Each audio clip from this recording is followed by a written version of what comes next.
Let's get into some hard-hitting guy talk. All right. Agree or disagree? The modern marriage and family is on the rocks, and our children are doomed to have failed marriages and families, as are our grandchildren and great-grandchildren. Marriage is over. The institution has failed. It's been abandoned by society, and it is not worth recuperating. Go. React. No, I disagree. Say more about that.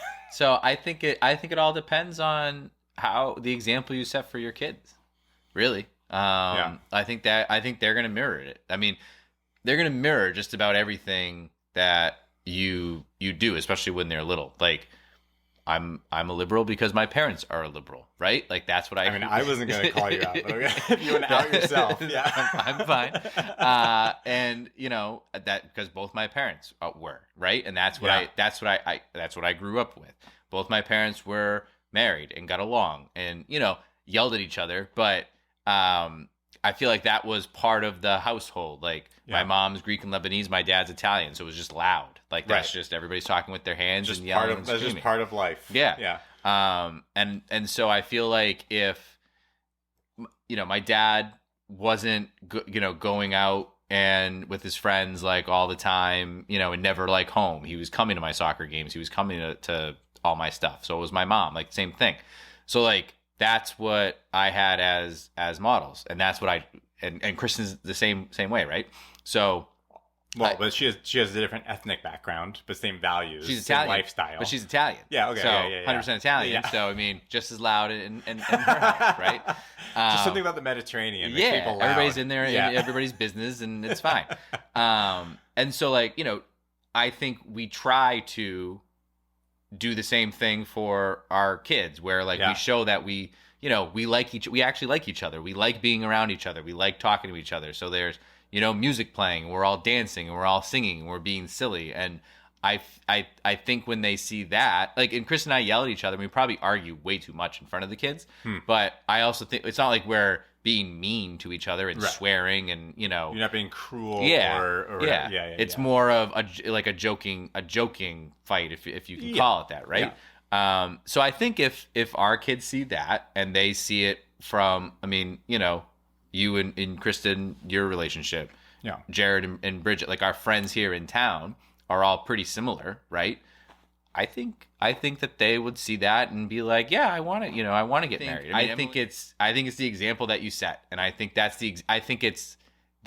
how it is with just about everything in life. You're going to emulate what you're used to seeing. In your mind is the explanation for the statistical decline in rates of marriage, the increase in cohabitation, the increase in single parent households, which are disproportionately mean men are not staying around their children and the mothers of their children.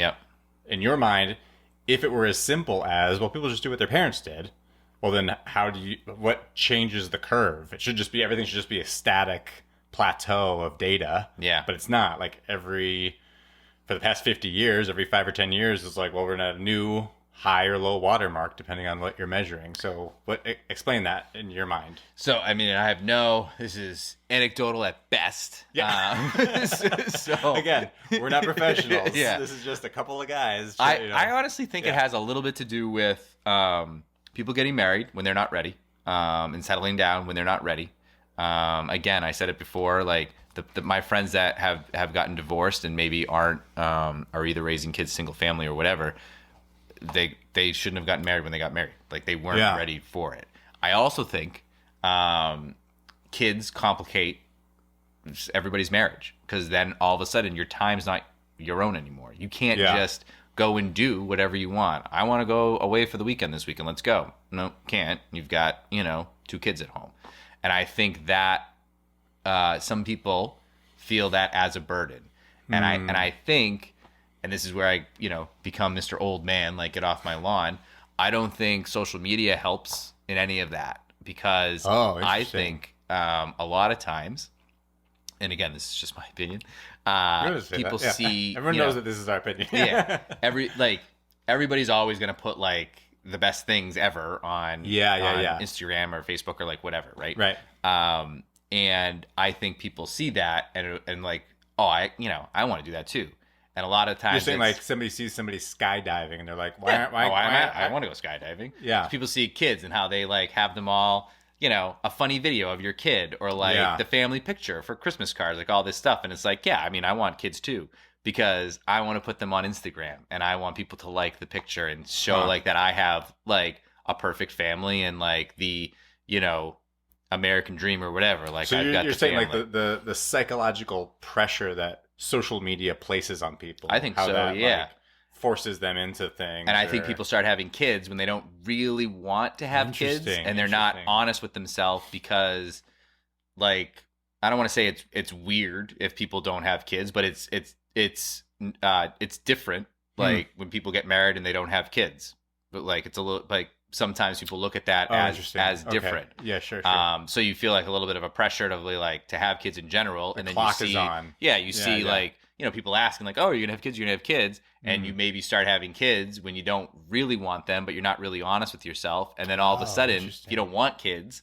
Having kids is hard, especially when they're little. There's a lot of attention that has to happen, a lot of things that go on, and I think that just maybe then magnifies any problems you're having in your relationship. Well, then it's like, well, I want to go out. Well, why I watched the kids last night. Why can't I go out with my friends? You stay home with the kids tonight. And then I think that leads to problems. People get divorced. People start living just a single family homes and like that sort of thing.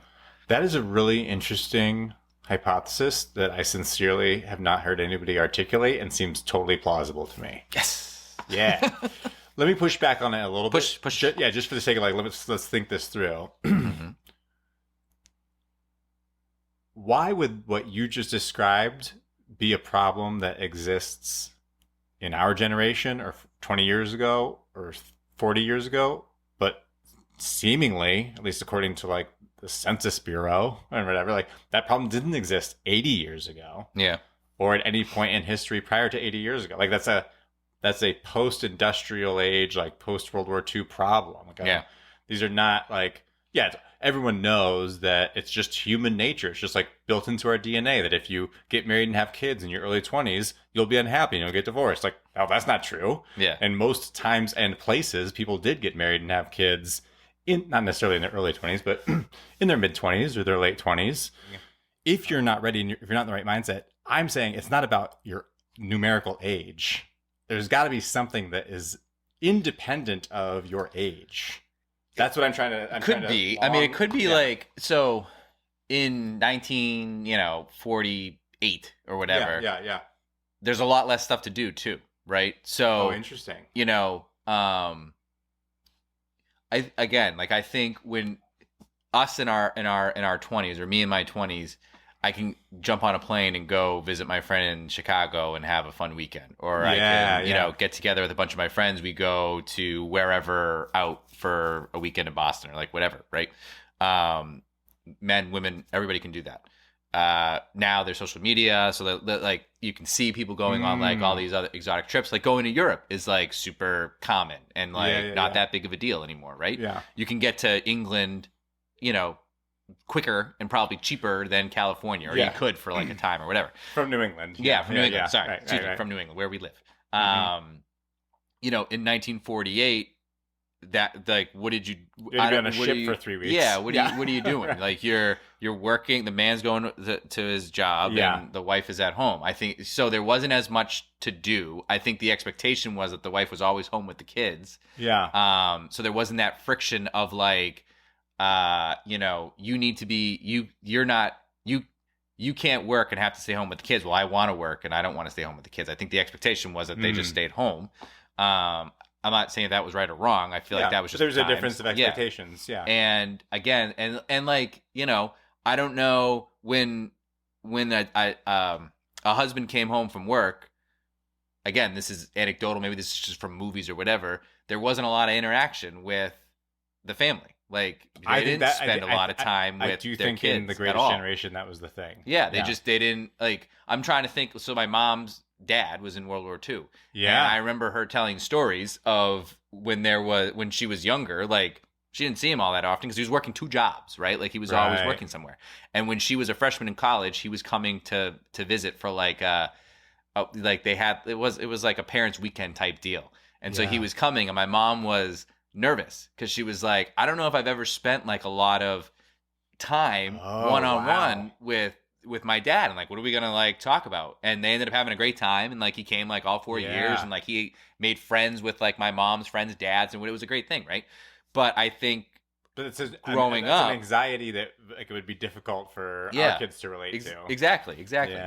So to your point of like, well, why didn't what was different then? Like, why didn't these issues exist maybe back then? I just think it was a timing thing of, not a lot to do. The expectation was the father wasn't hanging out with the kids all that much, so he didn't have that friction of like, I don't have a lot of patience. I don't want to, deal with you didn't have to deal with the kids like much. So having kids wasn't as big of a deal-ish. Like, so he had the responsibilities to provide, but not parent. Interesting. And again, anecdotal. Like, My thinking. We're just trying to connect some dots. I'm trying to think of an answer to like that question, and that's where my mind would go. Whereas now it's like there's a million things you can do, and it's way easier to do everything, and you have access to everything at your fingertips. Yeah. So in your mind, it doesn't matter of like, well, marriage is obsolete or like is doomed.